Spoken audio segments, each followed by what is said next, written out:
Manipulation through silence is one of the common forms of psychological pressure in relationships. Men often resort to such manipulation to avoid addressing a problem they do not want to deal with. So, now let's discuss, in order in this video, the types of manipulations and how to escape them, what decisions to make so that they do not recur in relationships. The first type of manipulation is a boycott. He is silent to get his way. You started talking about something, for example, with a man, and you've been in a relationship for a long time, wanting to formalize it, but then the man goes silent. He went silent to avoid addressing the problem. He shows in every way that he does not want to talk about this topic at this moment, and you start to feel some guilt. While the man simply does not want to make a decision here and now, at this very moment, and he gets his way. You understand that he does not like this topic, he does not want to talk, just remains silent, and the topic is postponed for a while. The eternal postponement of the conversation, that is, you constantly hear later.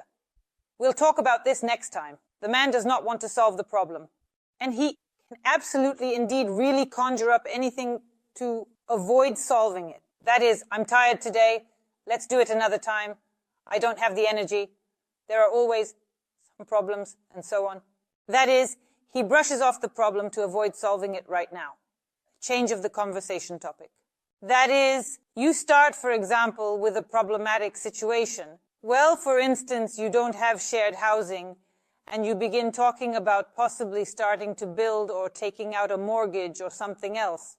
And in response, the man simply starts talking completely different topics. He shifts the topic saying, oh, let's get a puppy or a kitten, for example, or let's renovate this room. It's not bad here. That is, he might even start telling you about something you weren't planning to talk about at all. That is, the man leads you completely in another direction in order to avoid addressing the problem, not talking about the necessary topic. Next, blackmail. And turning the situation to his advantage, it may even be an attack, not physical, of course, but as the best way to defend, to strike back. That is, the man does not want to talk about a certain topic, and you are discussing something that worries you, something you are concerned about. And at that moment, the man, for example, knowing some of your shortcomings, recalling some problematic situations, can switch the topic of conversation, attacking you. That is, learn to do this and that first, and then we will talk about it. Look, you're not really the hostess there, you're not really into it.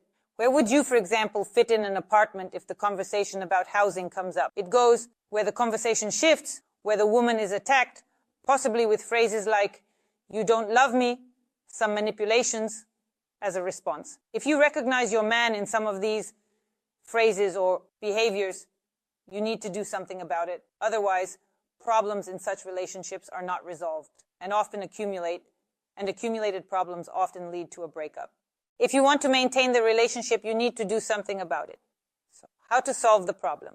The first thing you can do is to show the man how unpleasant it is. That is, when he starts talking, for example, about something unpleasant to you, do the same. Reflect the man completely so that he feels and understands how unpleasant it is, how bad it is, and how much he doesn't like it when you behave this way very often. Let's say we don't see or feel it in ourselves. It seems completely normal to us. But when our behavior is shown to us, then we understand how unpleasant, bad, and painful it is. And when you completely reflect your man's behavior that you don't like, the man can realize that this way things will not work. In order to move forward, something needs to be done, rather than trying to manipulate in the relationship. Next. I message. Try to talk to the man not through accusations, claims, or some scandals and quarrels. Speak through your feelings. I message. I feel uncomfortable. I feel bad. At that moment, I experienced pain and resentment. I felt this and that. Then it becomes easier for the man to put himself in your shoes and understand what you are experiencing.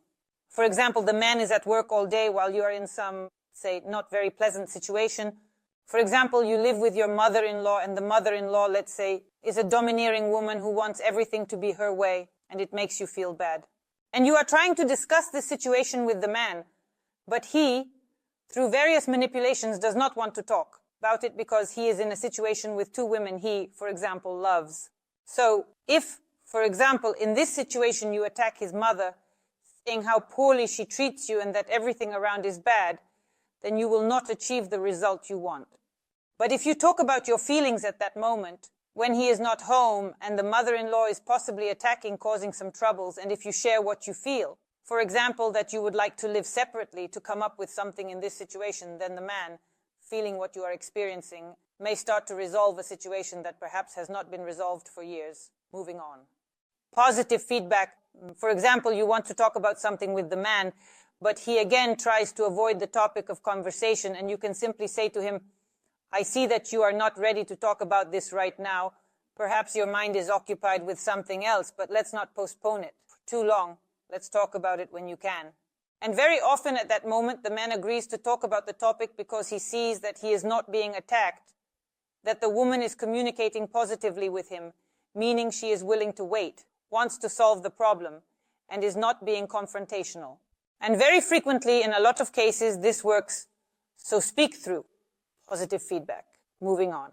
Set an ultimatum, that is, pose the question directly, but again, not with anger, not with irritation, that is, without anger, without irritation, calmly.